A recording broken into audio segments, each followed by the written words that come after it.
Le dernier combat contre Méléagant. Lancelot s'était mis en route si joyeux que, même si je l'avais promis et juré, je ne pourrais, malgré tous mes efforts, décrire la joie qu'il éprouvait de s'être ainsi échappé de la prison où il avait été pris au piège. Mais maintenant, il se répète souvent que l'autre a fait son malheur en le retenant prisonnier, le traître, le dévoyé. Le voilà victime d'un bon tour, d'une autre ruse. « Malgré lui, j'en suis sorti », se dit-il. Alors il jure sur le cœur et le corps du Christ, qui créa l'univers, qu'il ne voudrait, pour tous les biens et la richesse qu'on trouve de Babylone à Gand, laisser Méléagant en réchapper une fois qu'il le tiendrait à sa merci et l'aurait vaincu. Il s'est trop mal conduit à son égard en souhaitant sa honte. Mais les événements vont lui permettre d'y parvenir. En effet, ce même Méléagant qu'il menace sans recours était venu ce jour-là sans que personne l'ait invité. Dès son arrivée, il réclama monseigneur Gauvin avec une telle insistance qu'il put le voir. Alors il lui demande des nouvelles de Lancelot, ce coquin, ce fieffé trompeur. L'a-t-on vu et retrouvé ? Comme s'il n'en savait rien. C'est vrai qu'il était mal informé, mais il pensait être bien au courant. Alors Gauvin lui dit la vérité, qu'il n'avait pas vu Lancelot, car il n'était pas revenu. « Puisque les circonstances font que je vous trouve ici, dit Méléagant, venez donc et remplissez votre promesse. Je ne veux pas attendre davantage. J'honorerai d'ici peu, s'il plaît à Dieu en qui je crois, ma dette à votre égard. Je compte bien m'en acquitter. Mais si nous jouons pour gagner, et si mes coups l'emportent sur les vôtres, par Dieu et sainte foi, j'empocherai tous les enjeux. Je ne vous laisserai pas d'échappatoire. » Alors Gauvin, sans plus attendre, ordonne que l'on mette et étende sur place un tapis devant lui. Rapidement, mais en ordre, les écuyers obéissent à ses ordres. Sans grogner ni récriminer, ils prennent le tapis et l'étendent à l'endroit qu'il a indiqué. Il s'installe dessus et, sans attendre, demande qu'on lui revête ses armes. Des valets sont à sa disposition, qui n'ont pas encore mis leur manteau.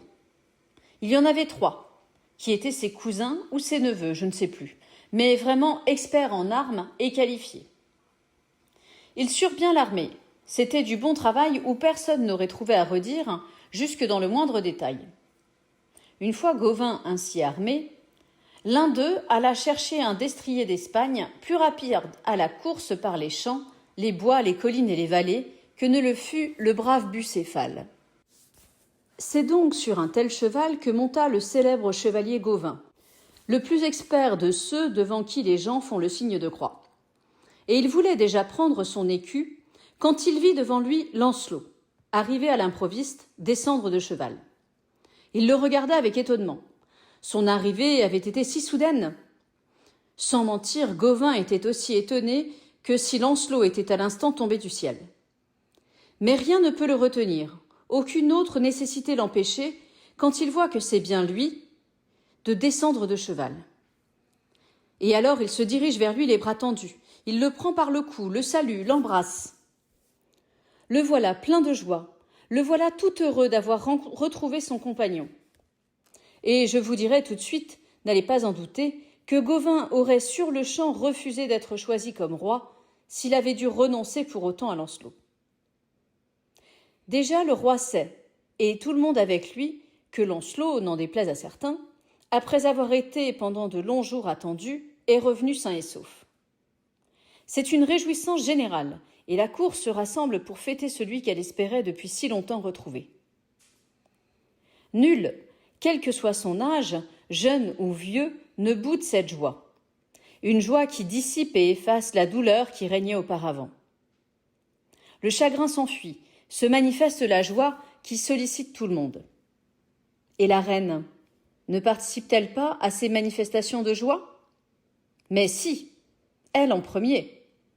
Comment cela ? Mon Dieu, où serait-elle sinon ? Jamais elle n'a éprouvé une joie semblable à celle que suscite son retour, et elle ne serait pas venue à sa rencontre ? Elle est en vérité si près de lui que pour peu le corps suivrait le cœur. Et que faisait le cœur ? Il prodiguait baisers et autres familiarités à Lancelot. Mais le corps, pourquoi dissimulait-il ? Sa joie n'était-elle pas parfaite? Éprouvait-il de la colère et de la haine? Non, assurément pas du tout. Mais cela pourrait bien être le cas pour certains. Il y a le roi et d'autres qui sont présents et ont leurs yeux à l'affût. Ils découvriraient toute l'affaire si, en présence de tous, le corps obéissait à toutes les volontés du cœur. Si la raison ne réprimait pas cette folle pensée, cet emportement, on verrait apparaître le secret de ses sentiments. Ce serait alors le comble de la folie. C'est pourquoi elle enferme et retient son cœur insensé et ses idées folles. Elle l'a un peu ramené au bon sens et a remis la chose à plus tard, guettant le moment où elle verrait un endroit favorable, un endroit plus privé où il pourrait plus tranquillement qu'en ce moment arriver à bon port. Le roi réserva à Lancelot bien des marques d'honneur, et après l'avoir convenablement fêté, il lui dit « Ami, voilà longtemps que je n'ai pas eu d'aussi bonnes nouvelles de quelqu'un. Mais je me demande sur quelle terre, dans quel pays, vous avez été pendant tout ce temps. Durant tout l'hiver et tout l'été, je vous ai fait rechercher, par monts et par vaux, et l'on n'a jamais pu vous trouver. » Vraiment, beau sire, fit Lancelot, je peux vous dire en 2 mots ce qui m'est arrivé. Méléagant m'a retenu en prison, ce tricheur hypocrite, depuis le moment où les prisonniers retenus sur sa terre ont été délivrés, et il m'a fait mener une vie honteuse dans une tour qu'il a fait construire au bord de la mer. C'est là qu'il m'a fait mettre et enfermer, et j'y subirais encore ce régime très pénible sans une de mes amies, une jeune fille à qui j'avais jadis rendu un petit service. Pour un petit cadeau, elle m'a donné une large récompense, me faisant grand honneur et me rendant un grand service. Mais à celui qui ne mérite aucune sorte de respect, celui qui est responsable, coupable, auteur de ce sort indigne et de ce crime dont j'ai été la victime, je veux régler son compte immédiatement et sans délai. C'est bien ce qu'il est venu chercher et il va l'avoir. Il ne faut pas le faire attendre puisqu'il est tout à fait prêt. Moi aussi, je suis prêt. Dieu veuille qu'il n'ait pas à s'en réjouir. Alors Gauvin dit à Lancelot « Ami, ce remboursement, si c'est moi qui le fais à votre créancier, je n'y aurai pas grand mérite. Moi aussi je suis prêt et à cheval, comme vous voyez. Beaux 12 amis, ne me refusez pas ce service que je souhaite et réclame. » Mais Lancelot répondit qu'il se laisserait plutôt arracher de la tête un œil, voire les 2, que de se rallier à cette proposition. Il jure que cela ne peut pas se faire. C'est lui qui a une dette, et il l'acquittera, car il l'a juré lui-même en prêtant serment. Gauvin voit bien qu'il n'y a rien à faire, quoi qu'il dise. Il ôte le haubert qu'il avait enfilé et toute son armure. Lancelot revêt cette armure aussitôt, avec empressement. Il est impatient de voir l'heure où il aura payé et acquitté sa dette. Il ne sera pas heureux tant que Méléagant n'aura pas reçu son dû. Mais l'autre, frappé d'étonnement, est près de perdre la raison en voyant de ses propres yeux cet événement merveilleux. Il s'en faut de peu qu'il ne se mette à divaguer. C'est à peine s'il garde le contrôle de ses pensées. « Vraiment, dit-il, j'ai été bien fou de ne pas aller voir avant de venir ici si je le tenais encore dans ma prison. Et dans ma tour, car il vient de me jouer un tour. Ah Dieu, pourquoi y serais-je allé? Comment? Pour quelle raison aurais-je pensé qu'il pourrait en sortir?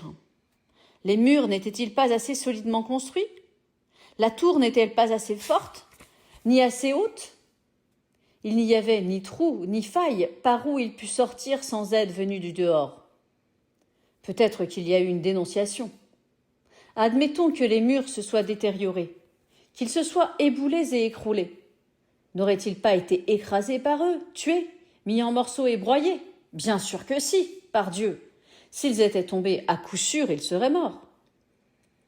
Mais je pense, avant que les murs ne faiblissent, toute la mer aussi fera défaut.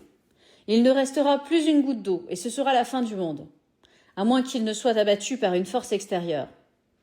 Mais il en va tout autrement. Cela ne s'est pas passé ainsi.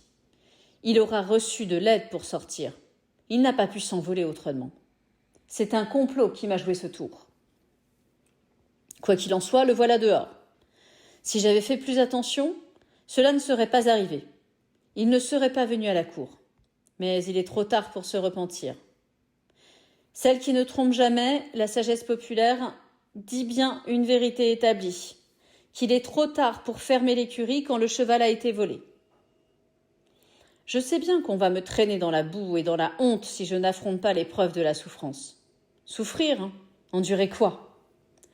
Tant que je pourrai tenir, je lui donnerai de quoi s'occuper, s'il plaît à Dieu à qui je fais confiance. C'est ainsi qu'il cherche à reprendre assurance, et il n'aspire à plus rien d'autre qu'à la rencontre sur le champ de bataille. Et le moment était arrivé, je crois, car Lancelot allait le chercher, pensant bien le vaincre rapidement. Mais avant leur assaut, le roi dit à chacun de descendre dans la lande au pied du donjon. C'est la plus belle lande qu'on puisse trouver jusqu'en Irlande. C'est ce qu'ils ont fait. Ils s'y sont rendus en dévalant rapidement la pente. Le roi s'y est aussi rendu, suivi par tout le monde, hommes et femmes, par troupes entières et par groupes. Tous se sont rendus là, personne ne restant en arrière. Mais aux fenêtres aussi se sont installés, avec la reine, dames et demoiselles pour voir Lancelot. Sur la lande, il y avait un sycomore, le plus beau qu'on puisse trouver.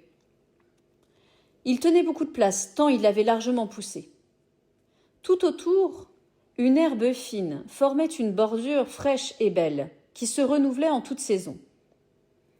Sous ce noble et beau sycomore, planté au temps d'Abel, jaillissait une source au débit rapide. Elle courait sur un beau et clair gravier de couleur argentée depuis une conduite fondue en or fin.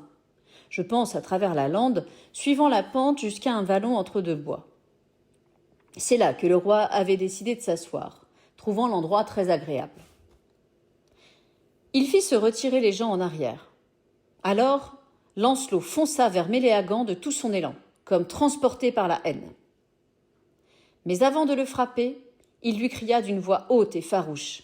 « Avancez par ici, je vous lance un défi, et sachez bien que je ne vous épargnerai pas. » Puis il éperonna son cheval, le ramenant en arrière pour prendre du champ à environ une portée d'arc.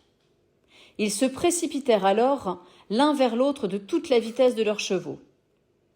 Ils ont d'abord frappé sur leurs écus, que, malgré leur solidité, ils transpercent sans cependant se blesser ni s'atteindre dans leur chair, ni l'un ni l'autre pour cette fois. Ils se sont croisés rapidement, mais reviennent au galop de leurs chevaux, frappés sur leur écu solide et résistant. Ils ont encore montré leur force, en chevaliers courageux et vaillants, portés par des chevaux robustes et rapides. La force de leurs coups, appliqués sur leurs écus pendus à leurs cous, a fait traverser leurs lances sans qu'elles se fendent ni se brisent, si bien qu'elles ont atteint cette fois leur chair mise à nu. Chacun a poussé de toutes ses forces, jetant l'autre à terre, sans qu'ait pu résister poitrail, sangle ni étrier, pour les empêcher de vider leur selle et de tomber sur la terre nue. Les chevaux affolés partirent dans tous les sens, ruants ou mordant. Ils cherchaient aussi à s'entretuer. Après leur chute, les chevaliers se relevèrent le plus vite possible, tirant leurs épées où étaient gravées leurs devises. Tenant l'écu à hauteur du visage pour se protéger, ils cherchèrent désormais une ouverture pour faire mal avec leur épée d'acier tranchant. Lancelot n'avait pas peur, car il était 2 fois plus habile que Méléagant au maniement de l'épée, l'ayant appris dès son enfance. Ils se donnent tous les deux de grands coups sur leurs écus et sur leurs aumes lamés d'or, si bien qu'ils les ont fendus et bosselés. Mais Lancelot presse son adversaire de plus en plus. Et voilà qu'il lui assène puissamment un grand coup sur le bras droit que l'écu a laissé à découvert. Et malgré le fer qui le protège, il le tranche net. Se sentant mutilé, Méléagant dit qu'il lui vendra cher sa main droite ainsi perdue.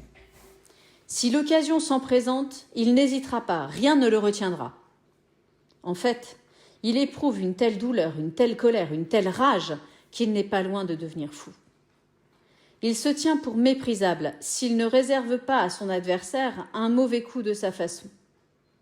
Il court vers lui, pensant le surprendre, mais Lancelot est sur ses gardes. Du tranchant de son épée, il lui a fait une telle brèche et entaille que l'autre ne s'en remettra pas avant que ne passe avril et mai.